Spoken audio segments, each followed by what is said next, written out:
11th class. मैंने last time आपको बताया था कि एक वैल्यू होती है, जैसे एन मतलब होता है मैन प्रिंसिपल, जो प्रिंसिपल माना जाते हैं प्रिंसिपल होता है। तो एन प्रिंसिपल मतलब ऑर्बिटल होता है, जो मैन ऑर्बिटल होता है। मतलब मुख्य कक्ष क्या होता है? मुख्य कक्ष।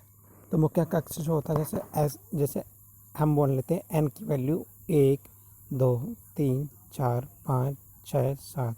तो ये क्या होती है? मुख्य कक्ष होती है, या मुख्य जो व्रत होता है वो होता है। ठीक है, तो उसी के एन की वैल्यू 1 2 3 4 5 6, ठीक है, इस तरह होती है। तो एन की वैल्यू के साथ साथ फिर आती है एल की वैल्यू। अब एल की वैल्यू, जैसे कि आपको एल के बारे में मालूम है, एल की वैल्यू 0 1 2 3, ठीक है। फिर हम लेते हैं एम। तो एम होता है चुंबकीय क्वांटम संख्या, एल होता है द्विगंशी क्वांटम संख्या, और एन होता है मुख्य ऑर्बिटल या मुख्य कक्षीय संख्या। ठीक, तो इसके साथ साथ हमने क्या है, अब यहाँ पे देखो हम वैल्यू चेंज करेंगे। तो जैसे कि मैंने टेबल में बताया था, आप टेबल देखते हो तो यहाँ दिखा है एन की वैल्यू यदि हम 1 रखते हैं तो एल की वैल्यू 0 होगी, और यहाँ पर एम की वैल्यू हम 0 रखेंगे। तो इसको एक तरह के कॉम्प्लेक्स में देखते हैं तो क्या आएगा, ये इस तरह से बनकर आएगा। इसको हम 3D में देख रहे हैं इस टाइम।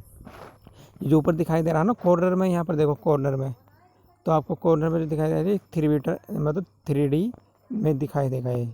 ठीक है, ये जो दिखाई दे रहा है ऊपर भी घूम रहा होगा एक कॉर्नर में, जो तीर मतलब 3 क्या है, ये 3D है, जैसे फ्रेम बोलते हैं 3D फ्रेम। ठीक है, जैसे एक संदूक होती है, संदूक बॉक्स होती है, उसके अंदर कोई बॉल लटका दें तो इस तरह से। ठीक, तो अब हम लेके चलते हैं नेक्स्ट वैल्यू। हमने एन की वैल्यू रख दी तो एल की वैल्यू 0 के बाद में क्या आएगा, एक 1।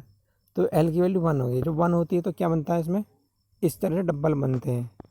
ठीक है, तो जब इस तरह डबल बनेंगे इसको बोलेंगे 2p।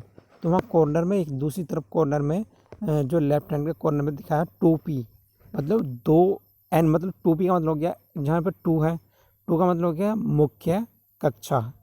ठीक है, p ये मतलब क्या होगा, उपकक्षक, और m बराबर 0, क्योंकि हम m बराबर 0 रख रहे हैं।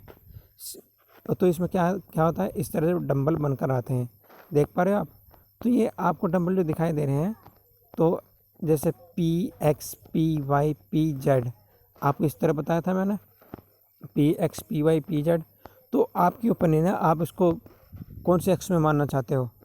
देखो ये यदि हम इसको इस तरह देखते हैं यहाँ, तो इसमें से कोई सी एक अक्ष माननी पड़ेगी हमें। क्या करना पड़ेगा, कोई सी एक अक्ष माननी पड़ेगी।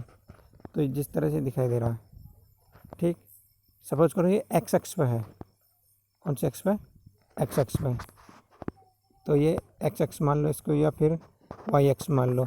ठीक, क्योंकि एक्स अक्ष तो हम इस तरह से रखेंगे, यूँ इस तरह से, वाई अक्ष इस तरह से रखेंगे, मतलब हम इसको एक अक्ष मानेंगे।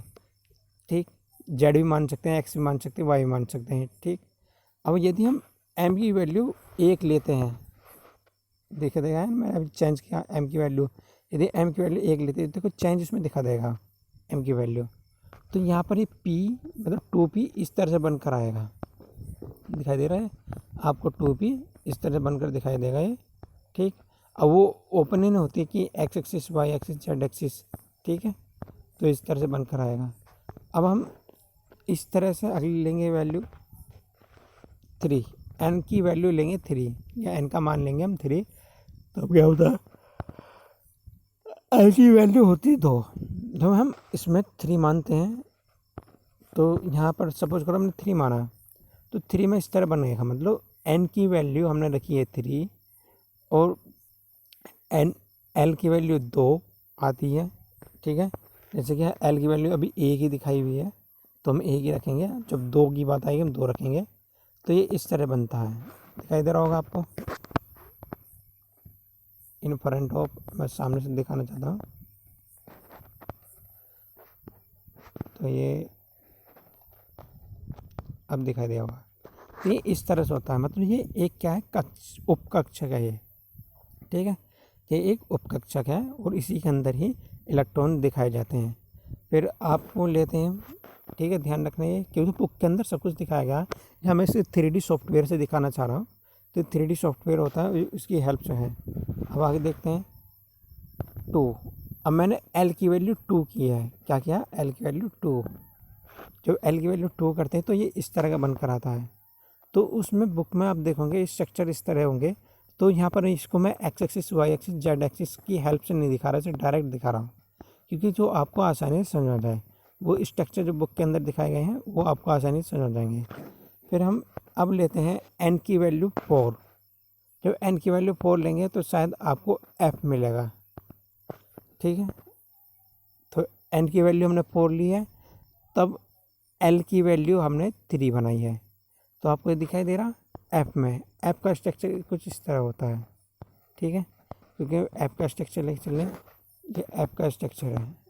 तो ये 3D स्ट्रक्चर होता है, जैसे इसे बोलते हैं 3 बीमिया, 3 डायमेंशन, ठीक है। तो इस तरह से होगा ये, तो f का स्ट्रक्चर है ये। अब हम लेंगे इसी तरह से, तो अभी मैंने 0 लेते हैं, 0 लेते हैं तो 0 के लिए इस तरह से बनकर आएगा, ठीक, 0 के लिए इस तरह बनकर आ जाएगा। तो सारे स्ट्रक्चर अलग अलग होते हैं, 3D में देखना होता है हमें, तो इस तरह से वर्क करते हैं। तो यदि हम यहाँ पर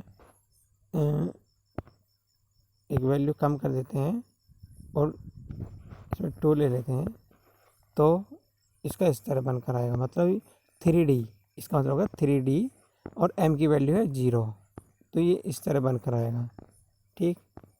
तो ये स्ट्रक्चर हैं, बुक के अंदर भी दिखाए गए हैं स्ट्रक्चर। तो जब बुक के अंदर देखते हैं उसमें सिर्फ 2D में दिखाई देते हैं हमें ये, लेकिन हमें यहाँ 3D में दिखाई दे रहा है, ठीक है, क्योंकि 3D सॉफ्टवेयर है। 3D सॉफ्टवेयर कुछ अलग ही बनाया होता है, क्योंकि उसको हम एवरेजिंग करते हैं, ठीक है। तो ये ध्यान रखना, और ये स्ट्रक्चर अच्छी तरह से एनालाइज भी कर लेना। तो आपको दिखाई दे रहा है यहाँ पर dx dy dz शो हो रहा है ना, तो इसको dx dy dz ही बोल सकते हैं, ठीक है।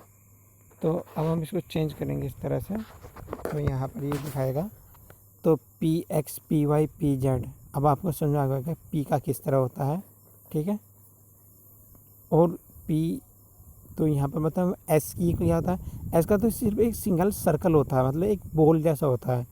लेकिन जैसे px दिखाया, तो px मतलब px का मतलब हो गया कि p के मतलब x अक्ष पर होगा वो, ये डंबल बने होंगे, जैसे डंबल होते हैं, डंबल बोलते हैं, तो p x अक्ष पर होगा। इसी तरह से y को शो करेंगे, py तो वो y अक्ष पर होगा, pz तो वो z अक्ष पर होगा, ठीक है। अब हम लेते हैं d की बात, तो d में क्या होता है, जैसे dxy, तो dxy का कहाँ पर आएगा, वो आएगा z एक्सिस को छोड़ करके x अक्ष पर एंड y अक्ष पर, किस पर, z अक्ष को छोड़ करके x अक्ष एंड y एक्सिस पर, ठीक। तो इसी तरह डंबल बनते हैं, ये डंबल इसी तरह शो करते हैं। फिर इसी तरह से हम p z y, तो वो उसी एक्सिस पर होंगे, ठीक है। तो 3D डंबल होता है। अब यहाँ सबसे नीचे देखो जेड स्क्वायर, तो मैंने एक स्ट्रक्चर इस तरह दिखाया था, जेड स्क्वायर वाला जो है क्या है कि इसमें एक डंबल इस तरह है जो जेड एक्सिस पर है, ठीक है, जो सिर्फ जेड एक्सिस पर होता है और बीच में भी एक सर्कुलर होता है। तो मैंने आपको समझाया था, बताया भी था।